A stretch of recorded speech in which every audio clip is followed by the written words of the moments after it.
ಅಕಸ್ಮಾತ್ ಏನಾದರೂ registration related issues ನಿಮ್ ಕಡೆಯಿಂದ ಏನಾದರೂ ಇದ್ರೆ ಹೇಳ್ಬೋದು.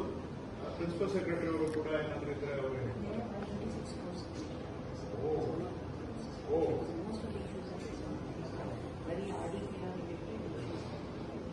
ಸೊ ನಿಮ್ಮ ಮಾಹಿತಿಗೆ PRS ಅವರು ಹೇಳಿದ್ದನ್ನ just sharing with you.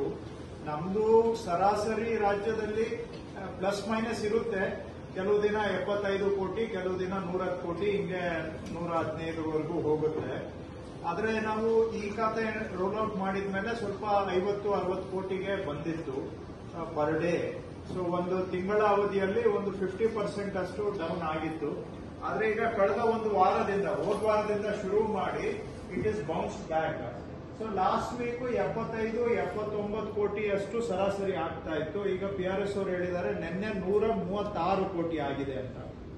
So ಹಾಗಾಗಿ ಇಟ್ ಈಸ್ ಅಲ್ಲಿಗೆ ಏನ್ ಹೇಳ್ಬಹುದು ಅಂದ್ರೆ ಏನೇನು ಟೀದಿಂಗ್ ಇಶ್ಯೂಸ್ ಇತ್ತು ಅವೆಲ್ಲ ಟು ಸಮ್ ಎಕ್ಸ್ಟೆಂಟ್ ಅಡ್ರೆಸ್ ಆಗಿದೆ. ಸಿಸ್ಟಮ್ ಸ್ಟೆಬಿಲೈಸ್ ಆಗಿದೆ ಅಂತ. ಪ್ರಾಬಬಲಿ ಫಾಸ್ಟೆಸ್ಟ್ ಸ್ಟೆಬಿಲೈಸೇಷನ್ ಅಂತಾನು ಹೇಳ್ಬಹುದು ನಾವು. ಯಾಕೆಂದ್ರೆ ಬರೀ ರಿಜಿಸ್ಟ್ರೇಷನ್ಸ್ ದೃಷ್ಟಿಯಿಂದ ನೋಡಬೇಡಿ. ಆಕ್ಚುಲಿ ನಮ್ಮ K2 ಇಂಟೆಗ್ರೇಷನ್ ಅಲ್ಲಿ ಪ್ರಾಬ್ಲಮ್ ಇರಲಿಲ್ಲ. ಅದು ಈಗ UDನವರು RDನವರು ಹೊಸ ಮಾಡ್ಯೂಲ್ಸ್ ಅನ್ನ ಕ್ರಿಯೇಟ್ ಮಾಡಬೇಕಾಗಿತ್ತು. ಇಷ್ಟು ದಿನ ಅವರು ಮಾಡ್ಯೂಲೇ ಮಾಡಿರ್ಲಿಲ್ಲ. ಯಾಕೆ ಮಾಡಿಲ್ಲ ಅಂದ್ರೆ ಎಲ್ಲಾನು ಚಾಪೆ ಕೆಳಗಡೆ ಇದ್ದಿದ್ರಿಂದ, ಏನು ಕಣ್ಣಿಗೆ ಕಾಣದೇ ಇದ್ದಿದ್ರಿಂದ ಈ ರೀತಿಯೂ ಉಂಟು ಅನ್ನುವಂತ ಮಾಹಿತಿನೇ ಇರಲಿಲ್ಲ. ಹಾಗಾಗಿ ಎಷ್ಟೋ ವಿಷಯಗಳಿಗೆ ಮಾಡ್ಯೂಲ್ಸ್ ಇರಲಿಲ್ಲ.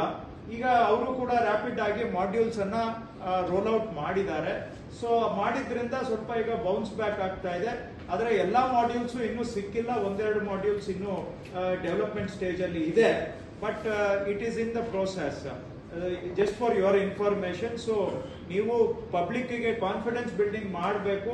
ಈ ರೀತಿಯಾಗಿ ಸಿಸ್ಟಮ್ ಸ್ಟೆಬಿಲೈಸ್ ಆಗಿದೆ by and large and bounds back ಆಗಿದೆ. ಯಾಕಂದ್ರೆ ಸುಮ್ಮನೆ ಯಾರಿಗೆ ಸರ್ಕಾರದ ರೆವಿನ್ಯೂ ಬಗ್ಗೆ ಏನೂ ಕಾಳಜಿ ಇಲ್ಲ, ಅವರೆಲ್ಲ ಸಡನ್ಲಿ ಮಾತಾಡ್ಲಿಕ್ಕೆ ಶುರು ಮಾಡಿದ್ರು ನಿಮ್ಗೆ ರೆವಿನ್ಯೂ ಡೌನ್ ಆಗ್ಬಿಟ್ಟಿದೆ, ಹೆಂಗ್ ಸರ್ಕಾರ ನಡೆಸ್ತೀರಿ ಅಂತ. ಈಗ revenue is also bounce back. Not only bounce back, ಸರಾಸರಿ 100 ಕೋಟಿ ಆಗೋ ಕಡೆ 136 ಕೋಟಿ ನಿನ್ನೆ ರೆವಿನ್ಯೂ ಬಂದಿದೆ ಸರ್ಕಾರಕ್ಕೆ ಅಂತ ಹೇಳಿದ್ರೆ that shows that the system has improved and stabilised. And in fact last ಒಂದು ತಿಂಗಳಲ್ಲಿ ನಮ್ಗೆ ಏನ್ ಸ್ವಲ್ಪ ಟ್ರಾನ್ಸಾಕ್ಷನ್ಸ್ ಕಡಿಮೆ ಆಗಿತ್ತು, ಈಗ ಅದು ಪೆಂಟಪ್ ಡಿಮ್ಯಾಂಡ್ ಈಗ ರಿಸಾಲ್ವ್ ಆಗ್ಲಿಕ್ಕೆ ಶುರುವಾಗಿದೆ. ಬಹುಶಃ ಇನ್ನೂ ಒಂದು ವಾರ ನಮ್ಗೆ ಅಬೌವ್ ನಾರ್ಮಲ್ ರೆವಿನ್ಯೂ ಬರುವಂತಹದ್ದು ಸಾಧ್ಯ ಇದೆ ಅಂತಾನು ಕೂಡ ಹೇಳ್ಬಹುದು. ಸೊ ಎನಿವೆ ಏನೇ ಕಾನ್ಫಿಡೆನ್ಸ್ ಬಿಲ್ಡಿಂಗ್ ತಾವೆಲ್ಲ ಮಾಡಬೇಕು. ಏನಾದ್ರೂ ಪ್ರಾಬ್ಲಮ್ಸ್ ಇದ್ರೆ ಹ್ಯಾಂಡ್ ಹೋಲ್ಡ್ ಮಾಡಬೇಕು. ಇನ್ನೇನಾದ್ರೂ ಇದ್ರೆ ತಮ್ಮ ಕಡೆಯಿಂದ ಹೇಳಿ ರಿಜಿಸ್ಟ್ರೇಷನ್ ಸಂಬಂಧಿಸಿದ್ದು.